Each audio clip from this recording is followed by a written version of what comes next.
morning, and what a pleasure to join you all for a few minutes today. I know it's early. I'm glad you all got an early start because by the time 9 o'clock gets here, we're into a routine over on the Hill, as you all well know.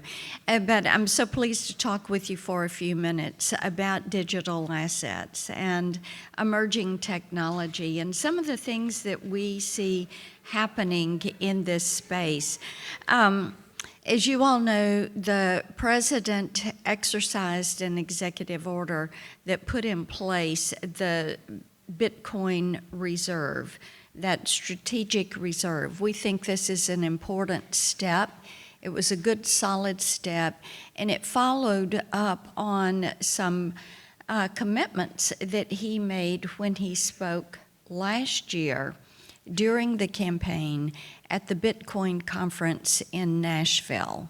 And we were pleased to have him there, and then we're so pleased to see him follow through on this. And I think when it comes to digital assets and having that reserve, and one of the things that we have found really draws people to Bitcoin is the fact that it is a store of wealth, of course, and it preserves your privacy and gives the individual control over these assets. So it is very attractive in that regard.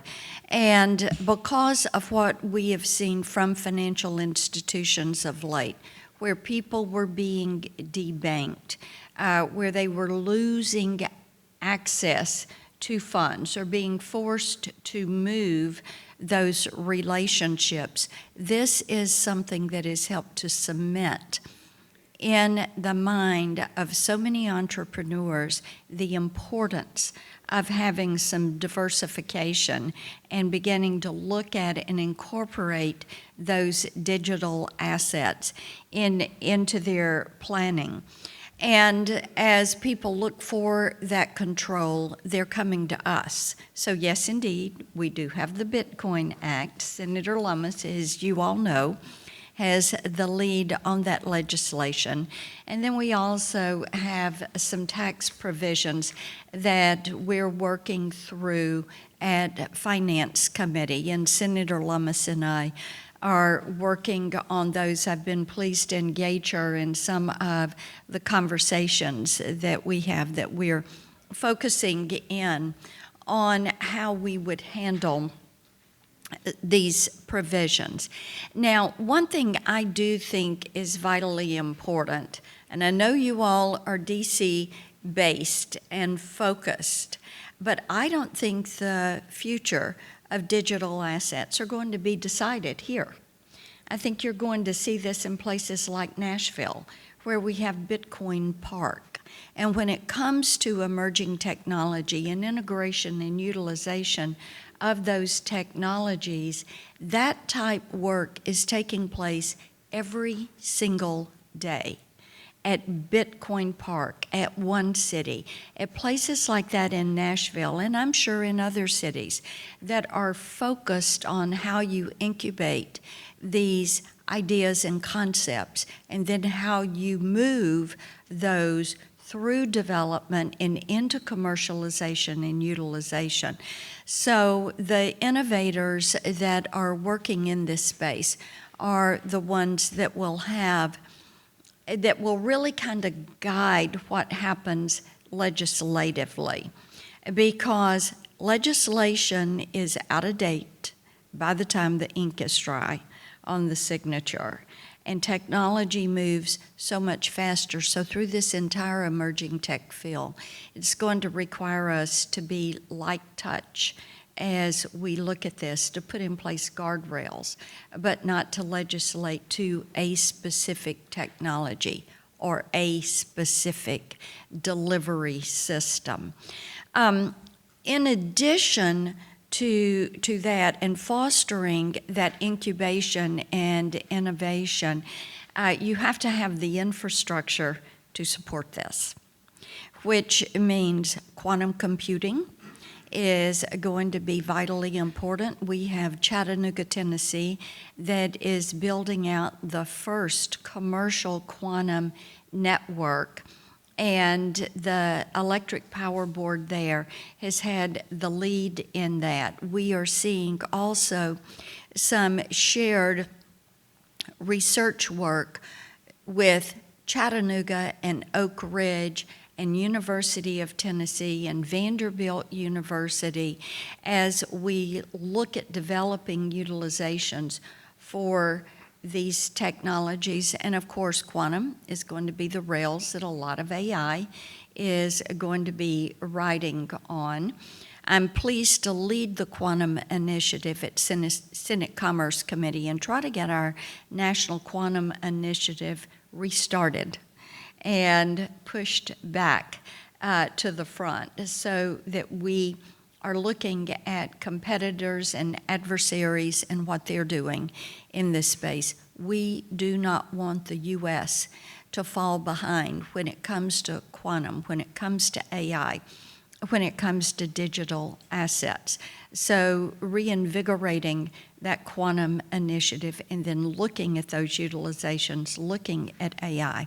Of course, in Tennessee, I say we have the love-hate relationship with AI because indeed, you have logistics, advanced manufacturing, financial services, several of our industrial sectors that rely heavily on this and are achieving efficiencies utilizing this.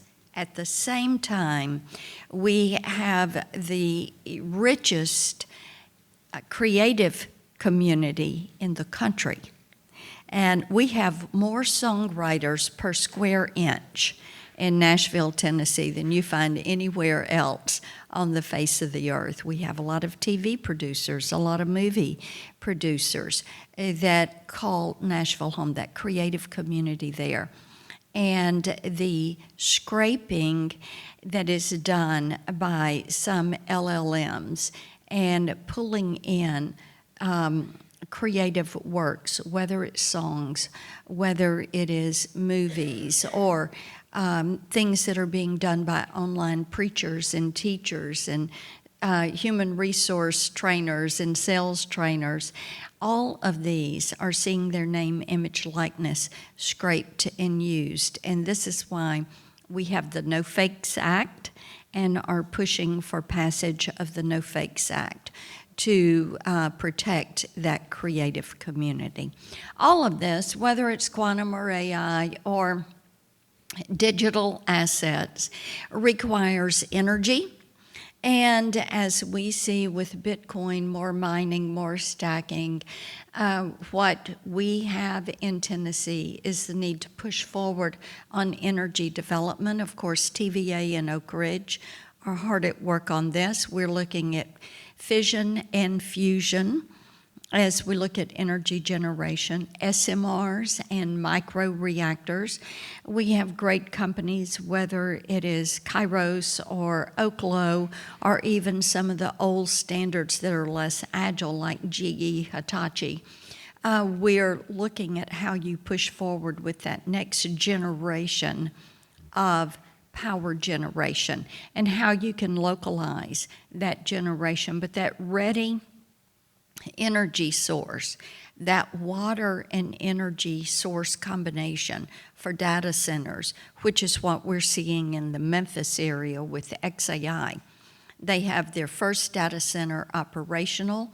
They've broken ground on the second one. Center number 3, center number 4 are on the drawing board, and this is going to require that we increase our electric power generation. In Tennessee, TVA supplies 93.5% of all the energy that is used in Tennessee.